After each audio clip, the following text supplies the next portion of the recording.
Hello, this is Paul Saunders with the Center for the National Interest. Thank you so much to everyone online for joining us today. We're very pleased to have this session, Is Russia Under Pressure?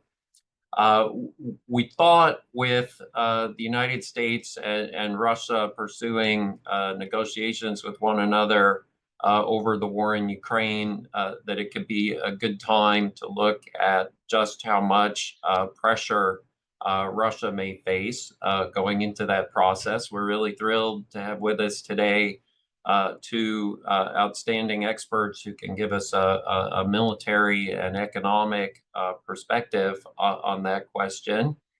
Uh, I will be very brief here in introducing each of them, and we'll jump right in. First, we'll have Jeffrey Edmonds. Jeff is a senior analyst at CNA. He's an adjunct fellow at the Center for New American Security.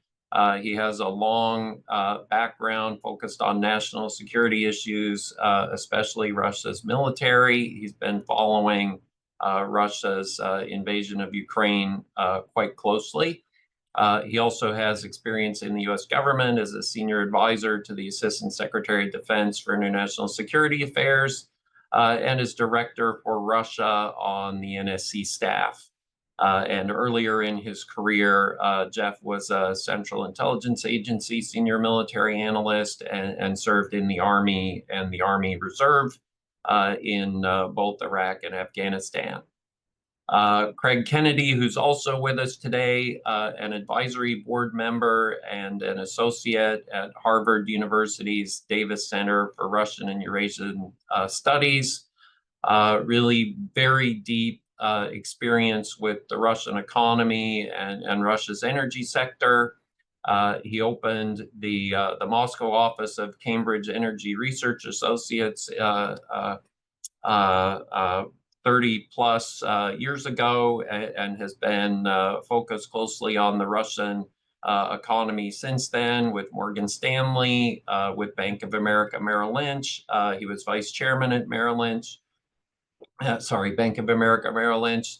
And Craig has also been very actively engaged on the question of U.S. sanctions and broader sanctions on Russia through the International Working Group on Russia sanctions. So really just delighted to have both of you with us today. Thank you very much for doing it. Jeff, let's turn to you first. Take it away. Great. Well, thanks so much for having me. Really appreciate being here. I'm going to talk a little bit about the dynamics on the battlefield as they stand right now, but then shift over into more of the pressure theme and what all of this means to the Russian military going forward, and then maybe end with a thought or two on negotiations. But what we've seen over the last, couple months, couple weeks, the Russians had made, fair progress last year. It was slow. It was very draining to the Russian side of the equation, but they were making progress. We've seen that kind of stop now, but I would caution that it's too early to know whether that's because they've culminated in the military sense as not being able to do further offensive operations, or if this is kind of a pause before continuing offensive operations this spring. But the three main drivers that I look at are right, at least right now, are drones, manpower, and artillery. Are three things that have changed over the course of the war. The most important right now is actually, I think, the drone war. The drones have become the highest producing casualty devices against Russian soldiers. The Ukrainians have done really well in this area, more so than the Russians. Although the Russians still have obviously a formidable drone capacity, but the Ukrainians have really worked to both produce drones and work them into their units in such a way they've been very successful on the battlefield. The second is manpower, and this is where the Russians have had an advantage. The Ukrainians have not, they're making changes to the way that they use manpower, but previously the conscription age was still around 25. They were building units that in the rear that were all new recruits and then sending those units to the front lines and they would get decimated. What they've done now is started to replace soldiers on the frontline units with new recruits so that you have that mix of experienced soldier, inexperienced soldier, learns from the experienced soldier, more effective unit. That's one thing they've done. I've gotten some criticism for this, but I'll say it again. I think the Ukrainians need to dig deeper into their population. There's this kind of pet theory that the Ukrainians, if they send everybody to the front lines, they'll cease to exist as a country. We kind of learned that's not true. Just look at World War I, World War II. It's just not a thing. But the Russians, I hear a lot of people commenting on how many people the Russians have, how many soldiers the Russians have lost, and that's very true. They've really expended a tremendous amount of manpower on this. They're still making their recruitment quotas. So I don't think I wouldn't focus on that as a breaking point for the Russians right now. I don't know how long they can. This is one of those things, kind of like the Russian economy, that I'm sure Craig's going to talk to you. Everybody comes out and says, well, this is going to crash in like, a couple months, and it goes on for a couple years. Or the Russians are going to run out of manpower, but they haven't, and they're still recruiting. So manpower is still a problem for the Ukrainians, but I think it's getting better. What's interesting is that artillery was a real problem. So when I served in the Pentagon, I was there for about a year and a half. Artillery was a real issue in like 2023. The Ukrainians had a hard time producing enough artillery. The Russians already had the artillery, have always been a heavy artillery army. But that has changed in the sense that the Ukrainians now, through numerous European initiatives and their own production, are actually quite good on artillery, and so are the Russians. And both sides have learned how to mitigate the effects of artillery fire to a degree. So it's not as big a casualty producing thing as it used to be, but it's still obviously a major battlefield component. So that's kind of the dynamic I wanted to mention on the battlefield. What are the lasting effects of this? And so what does the Russian military look like going forward? And let's just say however this war ends, but after the war. I think what's interesting is it's not clear to me the Russians, they've learned some lessons, but haven't really addressed some of the key issues that plagued them at the beginning of the war. What I always like to think is there are two buckets when you think about Russian military failures. One are those decisions, those things that are contingent upon this particular conflict. And then there are those things that were just inherent to the Russian military. The contingent ones are the fact that, Putin didn't, the mission to invade Ukraine really did not work its way down the ranks. Staffs didn't take the time required to actually plan. There weren't backup plans. That's contingency. If your job was to screw over your own military, Putin did an amazing job of that. The other parts of this, or the things that are not contingent, that are inherent to the Russian military, was like the manpower issue. We didn't, a lot of us didn't realize the false reporting or how low they were, the armored units were on manpower. And so they didn't have enough people in each individual armored fighting vehicle to actually dismount and clear a village. I'm a former tanker, and I don't want to drive into a village without having infantry support, and they were unable to do that. It's not clear to me they've actually fixed that problem, like some of the structural problems that we've seen. And I think that if you have a choice of how the Russian military is going to evolve, I think it's going to stick to the tactics that it's using in this war, which is more of a brute force kind of approach. Attrition. My colleague Mike Kaufman calls it kind of a sandpaper. You just keep grinding away at your enemy. I think that's probably what the military is going to look like after this. If you recall, before this conflict, there was a lot of talk about the Russians having kind of a maneuver-based combined arms army that looks more like a Western army, very sophisticated. That just didn't happen. And I don't see the appetite or the resources to do that immediately following this war. That being said, I mean, the Russian military can and will reconstitute at some point. And I'm not a historian, but I'm thinking back to the interwar period between World War I and World War II.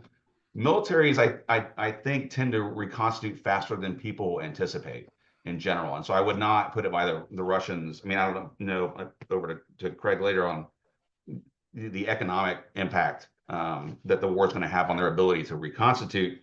But I think it's fair to say that they probably would. So that being said, the one thing I do hear in Europe a lot is that the Russians won't stop at Ukraine. Well, the Russians have to stop at Ukraine because they don't have the ability to invade the rest of Europe right now. That can be a controversial point in some circles. That doesn't mean that we shouldn't prepare, because Russia will constitute, and something could happen that would trigger, a fight between us and NATO and Russia. So I think it's kind of a qualifying thing. They're not going to just blow through Ukraine and then suddenly invade Poland. They just don't have the ability to do that right now. And then finally, I'll just a little piece on negotiations. I think what gets lost a lot. And I'm just throwing this out there because I take every opportunity I can to say this, that this isn't about land. Russia doesn't need Luhansk and Donetsk, and that's not why they invaded. Right? This is about the strategic orientation of Ukraine. And until Putin believes that is addressed, he's going to continue to do what he's trying to do. He will certainly take advantage of the administration when it comes to negotiations if he thinks he can find some kind of leverage.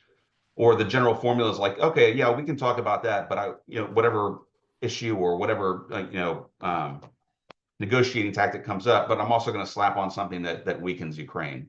And so I think that's going forward. But I see a lot of thought on like a ceasefire, and then we're going to talk about land, and then we're going to have peace. And that's not the formula going forward in my mind. So I'll stop with that.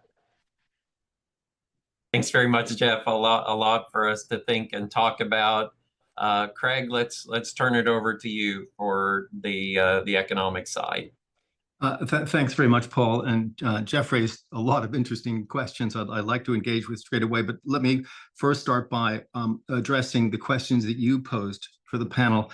Namely, first of all, how much pressure is Russia's economy or are its war finances under? And I think the short answer to that is more than many people realize, but probably not enough to drive them to the negotiating table if everything else remains as it is. And that goes right into your second question, is it enough to drive them to the table? And I think that we do have the levers to drive them to the table, but we'll need to decide to deploy them. And there's one low risk, high impact tool that we could deploy. And I'll go through that at the end of my initial presentation. But I think that's really where we should be focusing our efforts now. But let me come back to that in a moment and first talk about some of the pressures that are on Russia's economy, or maybe more specifically on Russia's war finances. And I should add that I'm relatively new to the think tank world. Most of my career was in the private sector. I was originally trained as a Russianist, as many people around this neighborhood are, but then spent 20 odd years in Europe as an energy banker. And a lot of that was spent in Russia, inside the very companies that we're looking at now, understanding their strategy, helping them with finances, looking at a lot of non-public information, dealing a lot with government relations between the Russian government and the companies themselves. So a lot of the issues that are coming up now are very familiar, but doing it from a much greater distance. I retired from banking a number of years ago to teach and to write, but then was drafted back in by friends to start looking at Russian energy again after the war started. And I've noticed three things in particular that have been developing around Russian war finances that aren't necessarily shared by everybody in the think tank community. So let me walk you through my views. The first one is that the war is turning out to be rather more expensive than Russia would have anticipated, and that many of us believe it is, in part because when we look at Russia's expenditures in the war, we tend to focus just on the state budget. But if you've worked in Russia for a long time, you understand that this is a state capitalist system and that the Kremlin will use resources from all over to try and fund a major project like a war. So it's not just the state budget that it's using to finance this, but it's also been using the private capital markets as well to direct state loans to the war effort. So I've got a paper out on this recently called Russia's Hidden War Debt. It's on my Substack, Navigating Russia. But the takeaway is that the borrowing that they have right now is driving significantly higher deficits than the headline numbers from the budget would suggest. They can manage these deficits for the time being, but over time they're going to have to do one of several things. They'll have to raise taxes further, they'll have to cut their military expenditures, or they'll need to get sanctions relief. So overall, this is not a stable financing situation for the war itself. They're funding it with a lot of debt, and that's not sustainable forever. Secondly, the one major source of revenue, the primary source, the single largest source of revenue for the government, of course, are taxes derived from the oil and gas sector. And that's really the second source of pressure for the government. The oil and gas sector is still ticking over, but as an organization, its health is declining. And we're seeing this all up and down the value chain, from rising costs in the upstream, issues with the refining sector, and it's not just drone strikes, it's also deterioration of the refining stock itself, much of which is based on Western technology. We're seeing projects blocked in LNG, we're seeing big new upstream projects blocked, we're seeing problems with exports as well. So all up and down the value chain, things are getting tougher. And of course, this is being driven in part by sanctions. Some of it, though, is being driven by geology. But finally, some of it's being driven by mismanagement on Moscow's side. And I think Jeff talked a bit about that too on the military side. But you have only to look at the situation with Gazprom. Gazprom, of course, was Russia's most strategically significant company, single largest taxpayer. Its primary business was exports to Europe.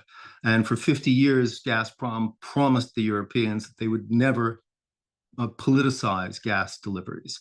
But Putin decided unilaterally in the summer of 2022 to do exactly that.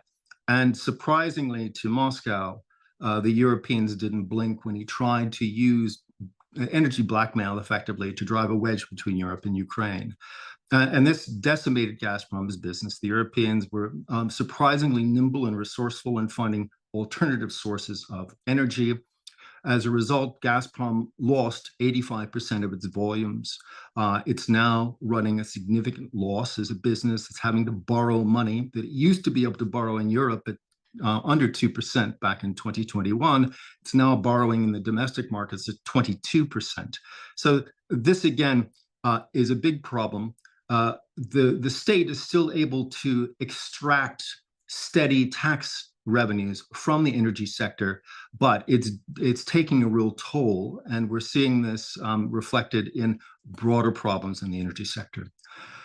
The third key source of pressure, it's a very interesting point, and I think Jeff talked about it a bit, and Paul and I were discussing this yesterday too, and that is the very significant change in Russia's relationship with Europe. And there's been this process of, I think, mutual discovery on both sides.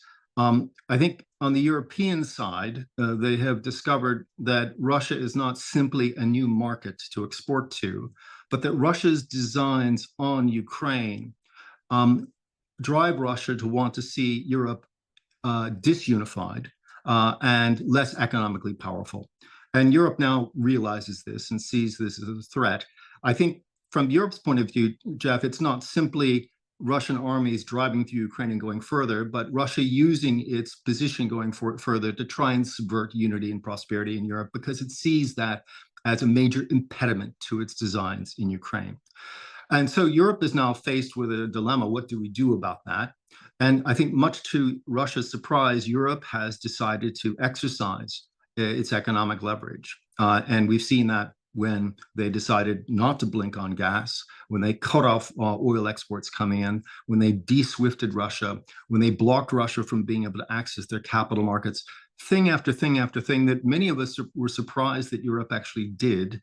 And I think the Europeans themselves are surprised at how much leverage they actually now have over Russia. And to my mind, over the next 1 to 2 years, that's going to be the most important thing, is what happens in that dynamic and to what extent Europe decides to continue muscling up and developing its leverage and deploying its leverage.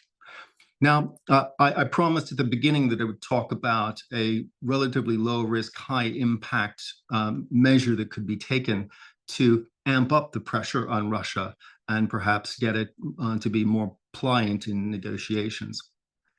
And it has, again, to do with oil exports. So I wrote a piece for Politico 3 years ago, April of 2022, shortly after the full-scale invasion, pointing out that the biggest vulnerability in Russia's oil industry is its heavy reliance on Western infrastructure for exporting its oil, seaborne oil. And by infrastructure, I mean this in the broader sense. It's not just ships, but it's things like insurance and payment systems, et cetera. By May already, the Kremlin had recognized that this was a huge vulnerability, one that the West might try to exploit, and began building up its own alternative way around Western infrastructure.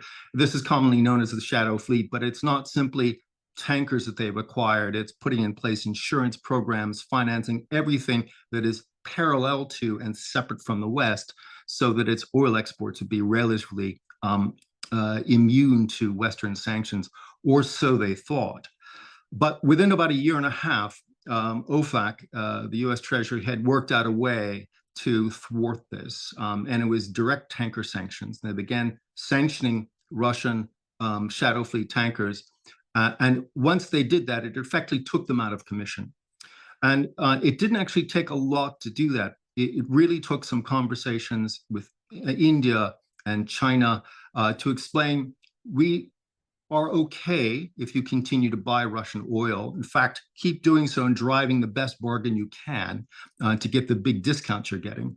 But if they want to deliver it on a ship that we've sanctioned, please say no. Use a clean ship.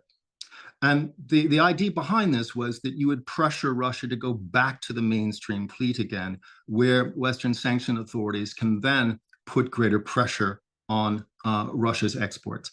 So again, the idea was not to block volume. It was to find a way to put pressure on the value that Russia was getting. The volumes of Russia exports are just so large that if you tried to cut them off the way, say, the US has tried to do with Venezuela or even Iran, it could cause instability in the oil markets.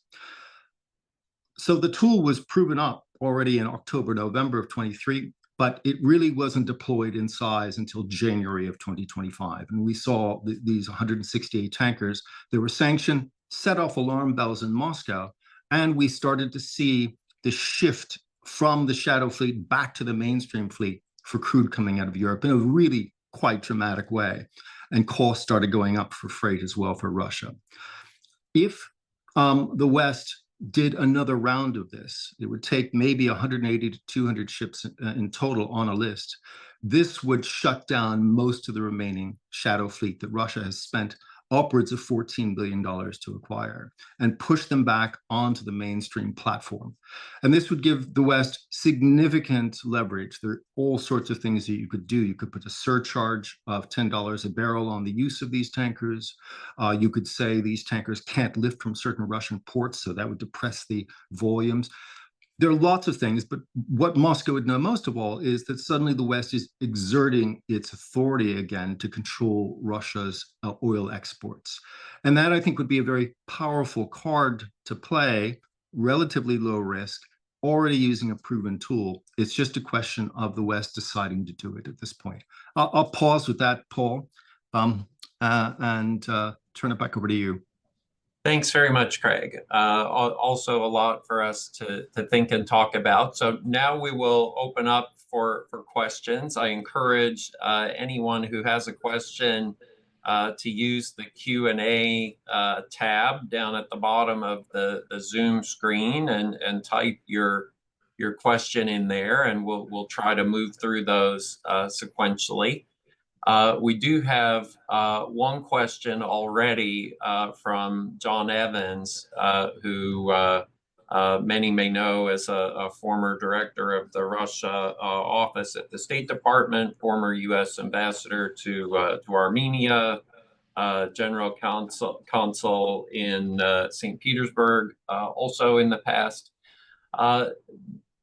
John Evans is asking, and I think, Jeff, this is probably best for you. Is it accurate kind of to call the Russian invasion of Ukraine a full-scale invasion, in the sense that, you know, is Russia kind of holding back and actually not doing things that it might be able to do if it chose to fight the conflict in a different way?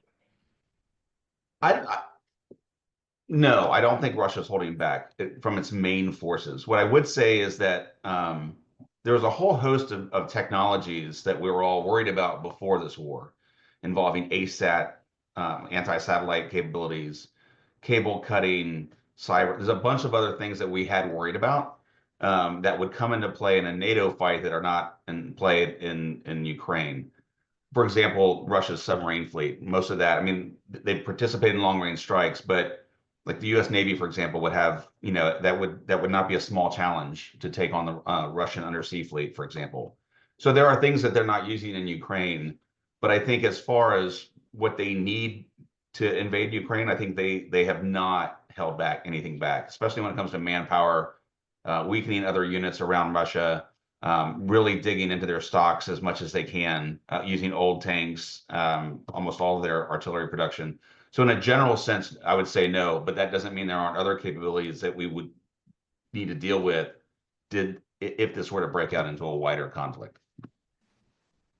Thank you very much for that, Jeff. So again, I encourage everyone who has a question to use that Q&A tab down at the bottom of the screen, or certainly also the chat if the Q&A tab is difficult. Okay, we have another question here from Ivan Areguin Toft.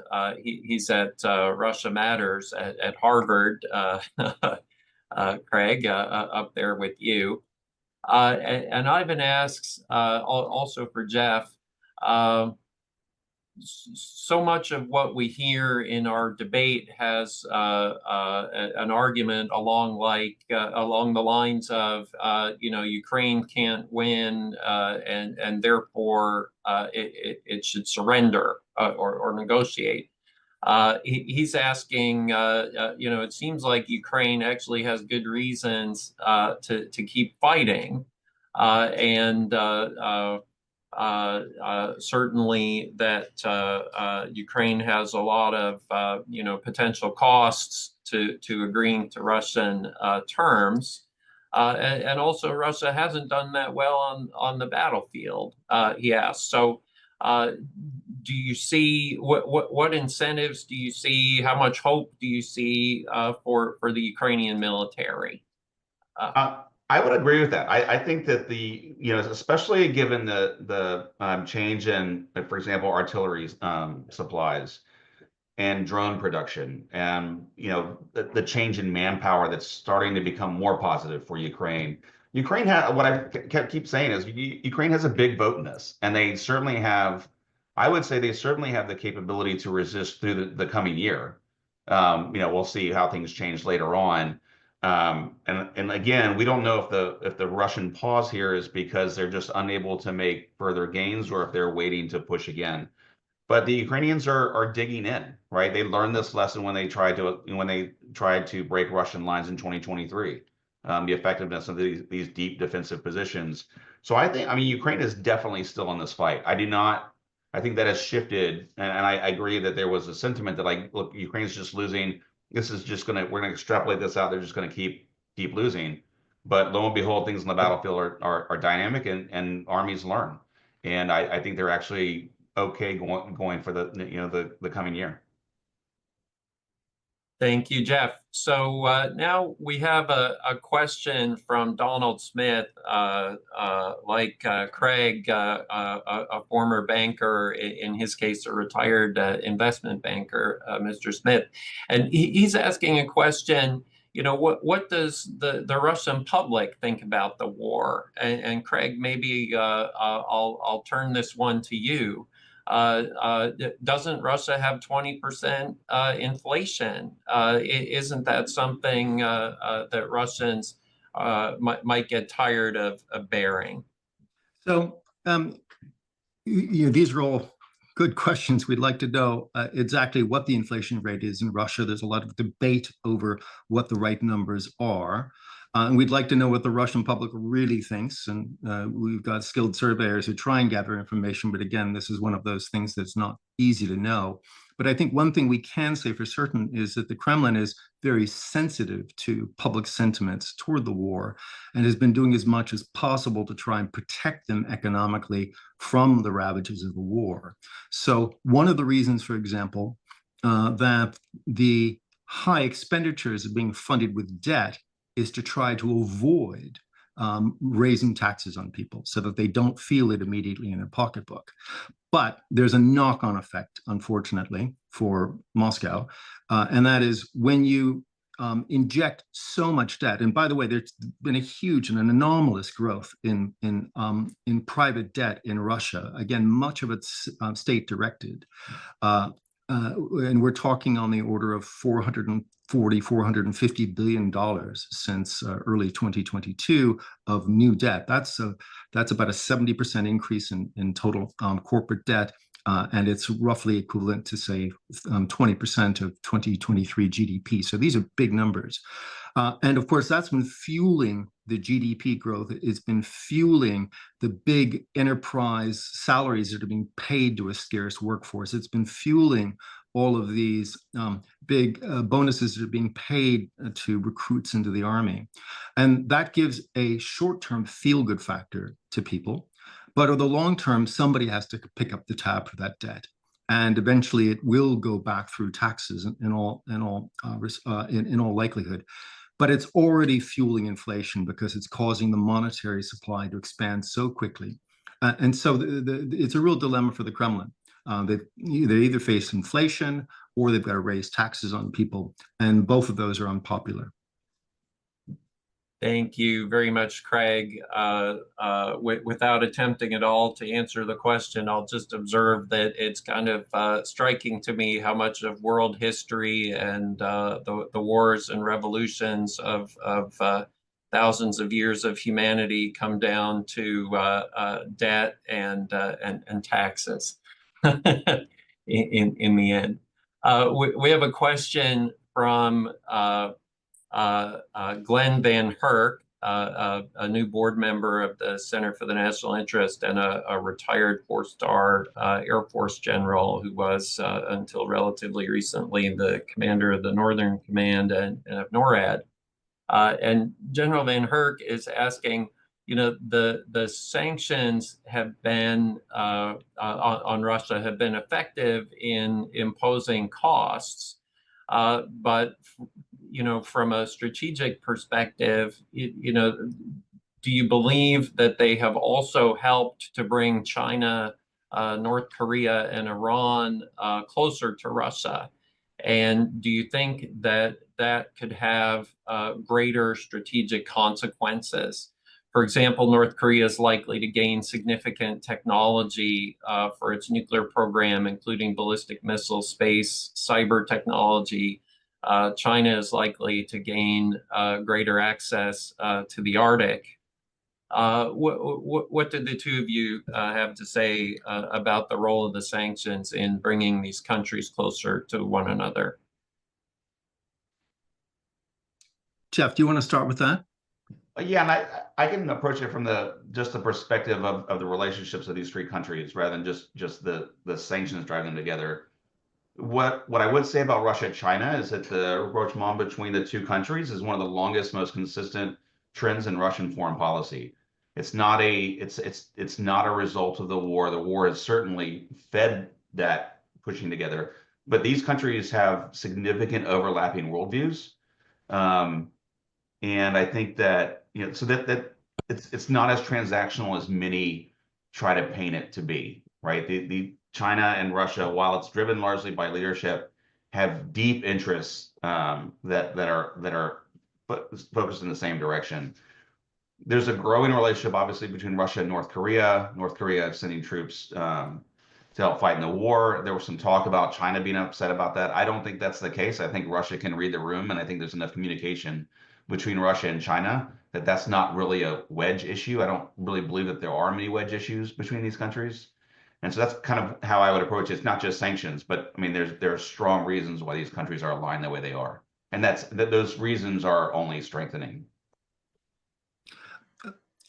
I would add a couple of things. I think what would be the alternative to sanctions? KSE has been doing, the Kiev School of Economics has been doing very good analysis of some of the issues around dual-use technology that have been getting into Russia through third parties. But clearly sanctions have put pressure on Russia to turn to China for things that it, such as advanced CNC machines that it might have gotten previously from Germany and Japan. Do we really want them to continue getting those things from Germany and Japan? Or it's driven them to North Korea to cure some of their shell hunger. So they've been purchasing shells and missiles, bringing in soldiers as well. But again, sanctions aren't necessarily driving that. I think it's the incapacity of the Russian military industrial complex that's causing that. And I'd say the same thing for Iran as well when it comes to Shahed drone technology. These simply reflect inadequacies in Russia's own military industrial complex, not necessarily sanctions themselves. I think what's interesting about sanctions is that it has highlighted a point I was making earlier, and that is the dependency that Russia's own prosperity has, unique dependency on its trade relationship with Europe in particular, but the West more broadly. And let me explain what I mean by that. Back in 2014, when the first sanctions came on, many Russians were saying, fine, we will turn to China and we'll borrow from China. They're going to buy our gas if you don't want our gas, et cetera. But what they've discovered is that what little gas they can sell to Europe, they get a much lower price for. And the gas that's stranded now that Europe has turned away is unsellable to China. The infrastructure is not there. It would take many years to build it. And the economics of doing so are very unattractive. And it's unclear that the demand will even be there. So this is a case where China actually is failing to be able to step into the shoes of Europe. Same thing happens with refinery technology and upstream oil production technology as well, or LNG technology, or ice-class tanker technologies. These are all technologies that Russia has relied heavily on the West for. It's failed to develop it themselves. And now that it's being denied those technologies, it turns to places like China, and it's finding China wanting. China can deliver cars to replace Mercedes, but it cannot deliver the LNG technology to replace Western partners. Thanks very much, Craig.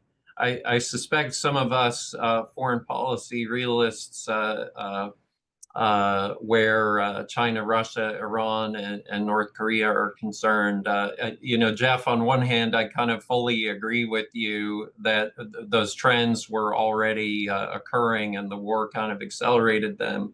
I guess we also have to ask ourselves, you know, what were the forces behind that trend in the first place? And there, I think it would be, you know, hard to take the United States out of the picture entirely. But in any event, we've got 22 minutes. We've got 6 or 7 questions here. I'm going to start bundling some of them together and would urge the two of you to try to give fairly quick responses. We have, let's see here, we've got one question, and maybe Craig, just very quickly to you. Actually, I won't bundle this one, but just a very quick response. Looking at clean energy and the competition around clean energy and national security. What role do you think clean energy can play in a national security strategy to deal with Russia? Brief. Just well, like 1 or 2 minutes. Russia sees clean energy, including the technologies coming out of China, actually as a long-term threat. It continues to be very committed to traditional hydrocarbon production, at seeking new technologies, LNG, opening up new oil provinces as well, and using the Northern Sea route through the Arctic to bring those to market. So I think it very much sees actually global warming as a net positive for Russia's reliance on oil and gas, and clean technologies as a potential threat. Great, thank you. Okay, so we've got a couple of related questions here. One being, if the war kind of continues in a way similar to how it's gone on so far, how long do we think that Russia can sort of continue at its current level of offensive operations? And then there's kind of a related question. Analysts have been kind of predicting Russia's imminent economic or military collapse over and over again since the war started. What signs would the two of you look for that would suggest that something like that might be actually occurring, as opposed to just the ordinary stresses and tensions and challenges of fighting a war? So I think on the first question, I think that the Russians can, like I said earlier, they're meeting their recruitment quotas right now, and are able to produce enough artillery, still producing drones, armored vehicles to a lesser degree. But I think that they can continue for some time. What I would look for on either side, I mean, land and the speed at which land is either taken or given would be an indicator to me. I also think combat effectiveness, although that's a squishy term that people debate over, but trying to understand if units can actually move. And then I would look at recruitment, just on the military side. All this could be, I guess, brought to a heel with some kind of economic crisis. But recruitment is another one that I would look at. But both sides seem to be doing okay in that regard. Craig? Yeah, just on the economic side, I mean, there are two ways to think about this. Some people say, well, there'll be some type of crisis, there'll be bread riots on the street. We have a February 1917 type situation. But I actually think that's far less likely to be the case than something more like the end of the First Crimean War, or the Crimean War, when Russia could have continued fighting on in 1856, but they took a long, hard look at the situation and said, Europe is committed to this. They can, over time, outproduce us and outgun us. Our situation is only going to get worse from here, or at least the bias of the risk is that. So let's treat for peace now. I think that's a far more likely scenario here, where they see continued pressures, a downward trajectory on their own economy.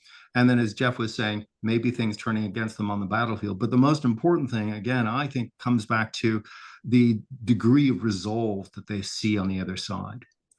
They are hoping that they can outlast and with willpower. But if they see real resolve on the European side, especially, but the US too, that's actually quite daunting, because ultimately our economies are so much larger, and we can outlast them if we put our minds to it. Terrific, thank you. So now I have one that I think I'll just send to you, Craig, and after this one there will be three on related issues related to our European allies that I'll kind of pull together. But for you, Craig, most of Russian oil is transported through the Baltic Sea. Do you see a possibility to blockade the Danish Straits? How do you think Russia might react to that? Actually, Jeff, I think we should have you answer that too, actually, how you think Russia might react to a potential blockade of the Danish Straits. Could Russia consider using force or even nuclear weapons in a scenario like that? So I'm not a specialist on law of the sea, but I spent a lot of time with people who are. It's complicated to try and come up with a legal pretext for blocking. We've got 75 tankers going through a month or more through the Baltic, to blockade all of those tankers and put them somewhere, and to come up with a legal basis that lots of different countries involved can all get comfortable with. So I think that's why people are much more likely to say, we don't need to use kinetic force. We can simply sanction these tankers and take them out of commission. force Russian oil back onto mainstream ships, and then use that platform as a tool for calibrating pressure. Jeff, any thoughts on how difficult it would be to do something like that, or how Russia might respond if somebody tried? So I think that, one thing is that Russian leadership has actually been very restrained when it comes to self-restrained when it comes to escalation. There are many things that have happened that before this conflict, most of us would have said Russia's going to escalate, Russia's going to start a war with NATO. But I do think there's a point. There is a point at which Russia will decide that it has to strike back. And I would think that this kind of scenario would really get us close to that.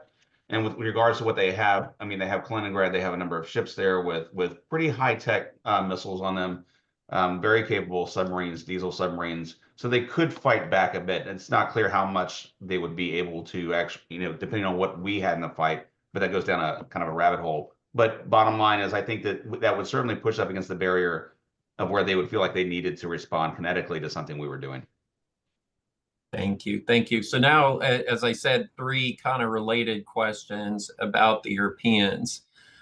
First of all, the Europeans have really kind of stayed together and been pretty tough on economic sanctions. Shouldn't that be a reason to stop being so skeptical about what Europe is prepared to do to confront the challenge that it sees from Russia? Secondly, looking at the potential kind of U.S.-European Union decoupling economically and in security terms, what kind of impacts do the two of you see potentially from something like that? And then thirdly, and closely relatedly, looking at the Trump administration's brief suspension of assistance earlier to Ukraine, the Trump administration's language sometimes about Ukraine. How could this possibly shift perceptions of the United States in NATO allies in Central Eastern Europe? Could that drive kind of significant new thinking about the security architecture? So for Europeans, aren't they being tough? Second, decoupling risks. Thirdly, Trump administration's attitudes toward Ukraine or statements toward Ukraine, actions toward Ukraine, and possible impacts. I mean, I think Craig mentioned this as well. I think the response by the Europeans throughout this has been stronger than anticipated. I think everybody was surprised in the beginning at the level of resolve that the Europeans showed. I mean, there are significant consequences for, I don't know if I want to call it decoupling, but obviously the very real tensions that exist now between the United States and a lot of Europe. When France has to sign a deal with Denmark, claiming that it'll help Denmark protect its territorial integrity, things are a bit odd. But I think it does weaken things. And I think that, to another small point, while I said Ukraine can continue to fight, it's hard to overstate the importance of the intelligence we give them, the battlefield awareness, and the long-range strike. And so that would have significant impacts insofar as Ukraine's ability to fight, but also really kind of drive the Europeans to make a decision on how much they need to step up in our absence. Craig? I would just add to that I think there's a lot of soul searching going on right now, trying to foresee what the transatlantic relationship is going to be like. Are we entering a post-world liberal rules-based order where hard power matters more? And if it does, how does Europe go about developing that hard power? What's the coordinating body? What's the relationship with the US going to be around that? These are all very current questions that they're trying to grapple with, and they're doing it in the midst of a hot war as well, at least on the border of a hot war. So there's just a lot of moving parts. But I think in a way, the testing of the transatlantic relationship is focusing the mind as well, and getting the Europeans to think even harder about how do we strengthen ourselves for a more difficult environment where we've got less reliance on the transatlantic relationship and continued menace from Russia. And I think one of the big questions for them is going to be if there are negotiations, to what extent do we ease up on some of the financial sanctions, the sanctions that allow big cash flows to go back to Russia in order to get some type of peace agreement, if we don't think that it's a lasting peace? Because all they're really doing if they ease up on financial sanctions is, and this comes back to a point that Jeff was making early on, is they hasten the rearmament of Russia. So it's a big question, and it remains to be seen how all that works. Thank you very much, Craig. So we've got one more question here on Russia's technological dependence on China. And it has two parts. First, how willing and capable is China, to sustain Russia's technological needs? And secondly, what consequences does it have for Russia to be a junior partner in a relationship like that? And for people interested in that, I would encourage you actually to look at Putin's speech to Russia's Federal Assembly in 2018, where he has 2 or 3 paragraphs about the risks to Russia of technological dependency on other countries. But Russia-China technology, what do you think? Craig, maybe you first. So I would say I'll defer to Jeff on military-related technology.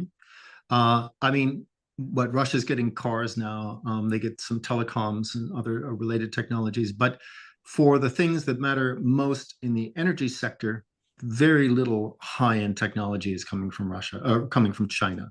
And the stuff that Russia lacks was all coming from the West and has now been blocked. And that's a big issue for them. But I would add to this, there's the question of risk capital as well. China has a lot of capital, and it deploys that capital globally, but it does it in a very different way from the West. It tends to do it in conjunction with Chinese companies working on projects, Belt and Road Initiative or what have you. Whereas in the West, there's a huge amount of real risk capital that simply gives money to companies that have been scrubbed down and says, spend it well and make certain that you pay our dividends. That Russia has not been able to find in China. And that's actually a big issue for them, because they've seen the source of capital for maintaining the economy shrink dramatically as a result of losing access to the world's largest, most effectively priced and cheapest pool of risk capital, and that's the Western capital markets. Thank you very much. Well, I'm going to ask each of you, we don't have other questions from the group, but I have one quick question for each of you here as we wrap up. Maybe Craig, starting with you, just very briefly. So oil prices, we're having this conversation in the middle of, what looks to some like an incipient trade war.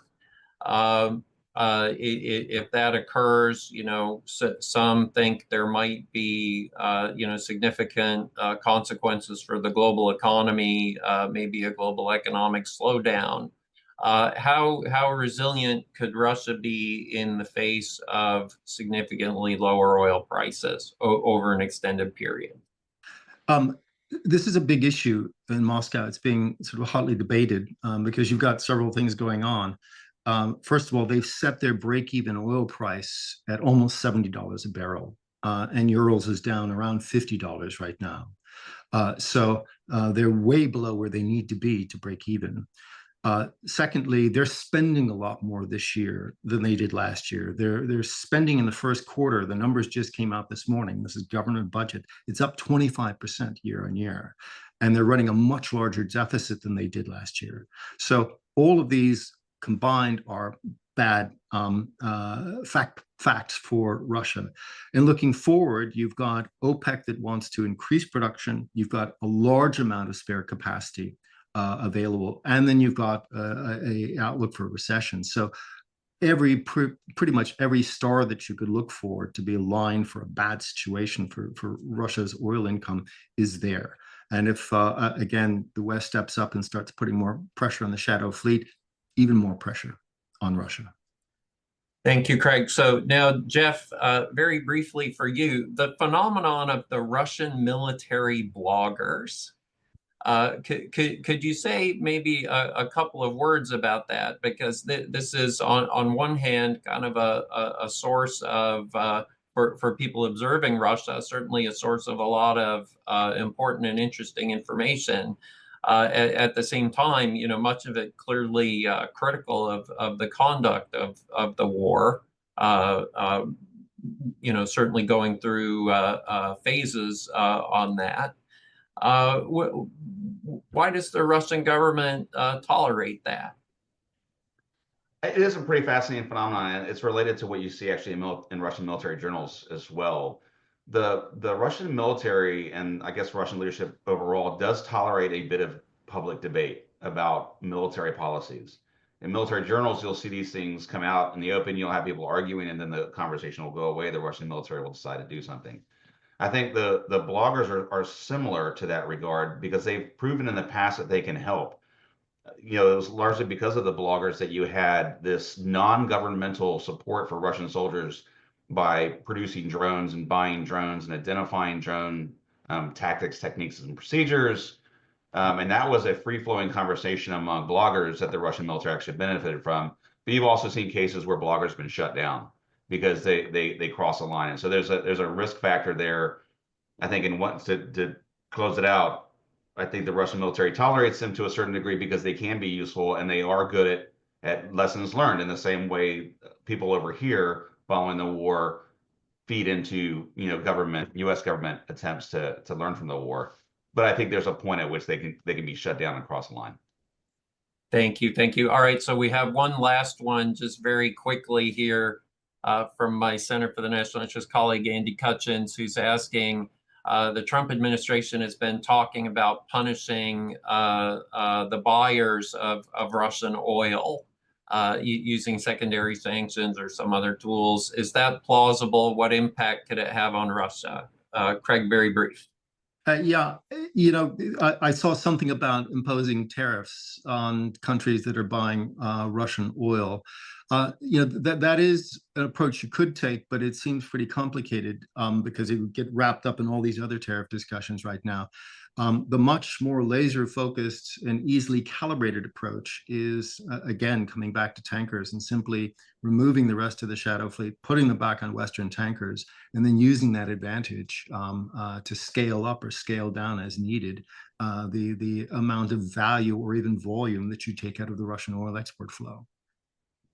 Great. Great. Well, thank you both very much for joining us today. I think we had a really great conversation. We're very appreciative of both of you taking the time to do it, and also to our audience for listening in. So thanks very much, and I hope everyone will join us again soon. Have a great day. Thanks. Thanks, Paul.